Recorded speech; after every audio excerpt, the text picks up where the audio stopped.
fun and sad and a whole bunch of kind of emotions. Well, it's exciting. Whatever you guys can pretty much provide on our team, we're excited. I'm glad. It was.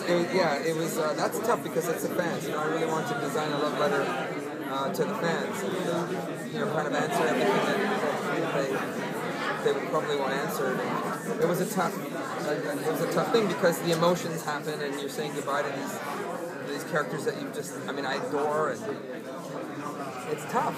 It's really tough. But I think it's the end. And I knew once I came up with what was going to happen that it was the end. And it was that 13 was enough to tell the story. Are you happy that you have this end date in sight and that you can work towards it? How do you approach working towards that storyline? Well, I always knew every season I like to figure out where I'm going because I'm just not that kind of writer. I know there's guys that can do that. I can't do that. I have to know exactly what I'm doing, and because I work heavily in themes, and for me to understand them and make them pay off, I need to know where I'm going, or else, I'm dead. So it always starts with what am I trying to say as an artist about the world? How am I using Fringe as a metaphor? Selfish. But it's a bit different this year because I'm looking at this like a saga. Like a 13 episode feature film. The emotional relationships will be much more continuity. And you'll be able to follow week to week for the emotional mistakes that are going on. It was really important for me to get an odyssey for Peter, an odyssey for Walter, and an odyssey for Olivia. And you're going to be watching those. Because I think emotionally, we have so much to work with, and there's enough. And what I didn't want to do is be tricky and be clever, and too clever, and like everybody's like, wait, where are we now? I just want to say no. That's part of my reasoning for saying, staying in the future, because I think that it's stabilized, and there's a common front that they have to fight, and then there's exactly, what are they going through as human beings, as existentially, what are they experiencing, why are they here, why was the show on, what was the purpose of it, and, so that's kind of how I did it this year. I just said, well, I'm going to just make sure that there's 3 suites of episodes, essentially, and they're all movements, like an orchestra. Will we see how the team got trapped in the river? Yeah, you're going to understand that. And that's what, I find that stuff really interesting, because I just wanted people to come back and go, wow, this is such a crazy world to kind of be in, because visually it's really exciting.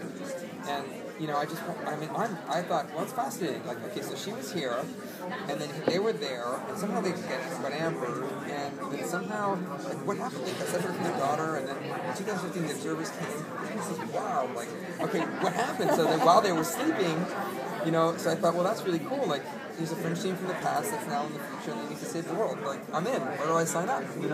So I thought that was really cool. So I wanted to bring that to the forefront. And you're going to understand all of that. Yeah. So after the first season, I talked to you about how many universes you guys were going to have, and you guys were like, only 2, I promise.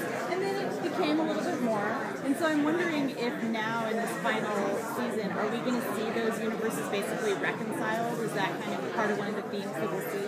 No, it's not. Like I said, I think that the bag of tricks to keep you, like, I hate people that bring up things that don't get answered. Like, I can't stand shows like that. I've really tried. Jeff had tried. We all tried. To take the show for face value. I just want you to experience it. I think we have enough good stories to not have to trick you and make you feel upset that you got ripped off. At least that's how I feel when I'm invested in a show and they kind of play games with me.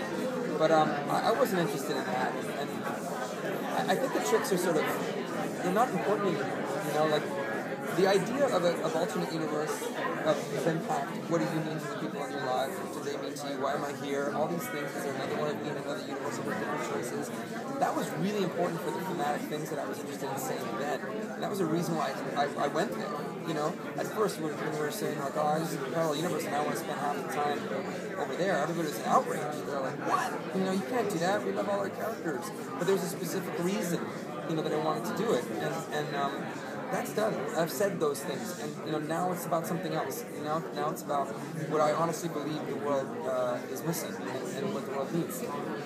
and why I'm trying to say it. So it doesn't really involve the other universes coming together. It's more about these characters that we've come to love for 4 years and watching them in a real honest and sincere state of drama. Are we going to get a full bookend to the series, or will it be open-ended? I'm not going to leave it open-ended. I'm not interested in it. You know, I'll save that for a novel someday. You know, like where it's like, what happened? I don't know. I'm not sure. Could be this, could be that. I think the fans deserve answers, and I think that they're going to get answers. And like I said, I just want to give that feeling of that even though I've seen the end, that I can leave and go home in my car and just think about it, and the next morning sort of say, fuck, I feel really satisfied, and I can imagine their lives, because I don't want to say goodbye. That's the truth. You know, I don't think you guys do either. Who wants to say goodbye? So you were just in a room full of a lot of fans that are fans of Fringe, but also a lot of fans of a lot of other shows. If those fans were sitting there today and they enjoyed enough of your panel, do you think they should be the ones to wait, or should they catch up now and watch the final season, or do you think they should wait till the end and watch it as a completed unit of, like, all your episodes? I have to say, this has been a happy accident that we're starting from a new point. And I think, you know, I would encourage people to go and watch everything and then kind of jump into season 5. The truth is, you only really need to understand episode 419, which I did as an experiment. Because I didn't know what was going to happen at the end of that season.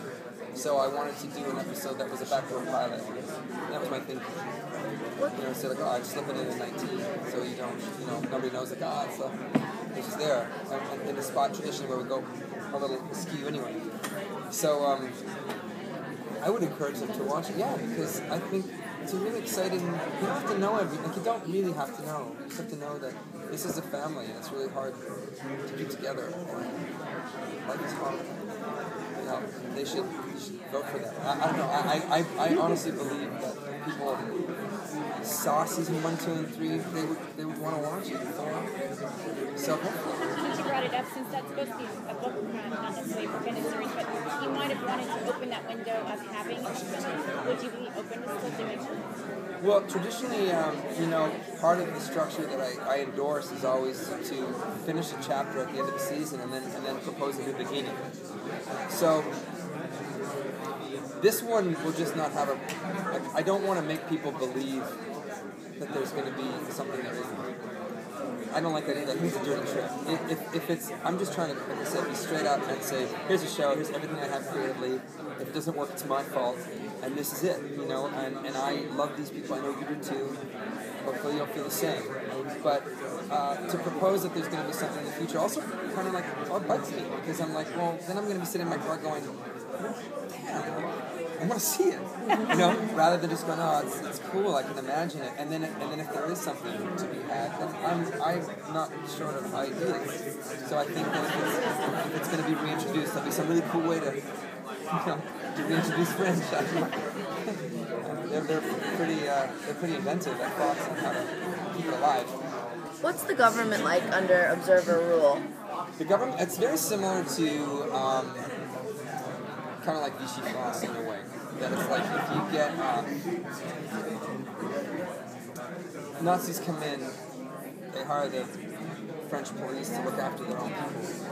It's just a matter of time before they're all either dead or subjugated. You know, they take over buildings. It's sort of something like that. So it's basically, you know, Broyles is working as a 19 for the Fringe division, but in a very different capacity. He's there to control, you know, the masses and and his people. We'll learn that there's a lot more to it, but it's a kind of an interesting government dynamic, because everybody's kind of working under the radar. It really is like the French resistance.